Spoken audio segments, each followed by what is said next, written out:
Hey, gang, we're now into May, and the last time I spoke with you, I talked to you about the National Association of Realtors and their statistic that we had consecutive months of increased housing sales. Now, that was significant because that hadn't happened in over 2 years. Now that we're through the first quarter of the year and now obviously into the second quarter, we're continuing to see that trend. So, for instance, in March, we had another 3.4% increase in housing sales. So again, moving in the right direction.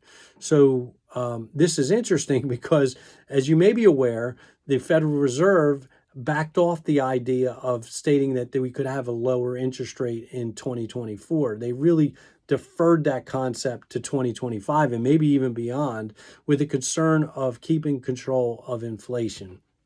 So you may be wondering, what is driving the consumer? I think there's two parts to that. The consumer, first of all, is much more settled in to seeing where interest rates are. So, for instance, the last year and a half, interest rates, although they were higher than they were prior, the consumer is noticing that they're relatively flat. They've gotten much more used to the idea that this is where interest rates are, anywhere between 6.75% to 7.5%, depending on your situation. But they've settled in on that idea.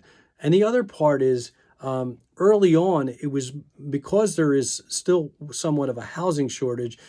The consumer was having a hard time getting their sales accepted. So they've learned to trust in their real estate professionals and their mortgage professional, that they have a plan of action to get them into their home. And you're starting to see the battles being won. So they're just improvising, they're adapting, and they're overcoming the adversity. So you're going to continue to see that. So I think for the remaining part of the year, what I think you need to do is listen to the publications that are out there that are in the marketplace, and that would be again the NAR, the Mortgage Bankers Association, the Fannie Mae, Freddie Mac, and most importantly, your real estate and mortgage professionals. So I hope you found this helpful today, and I hope we also see some warmer weather. See you soon. Thank you.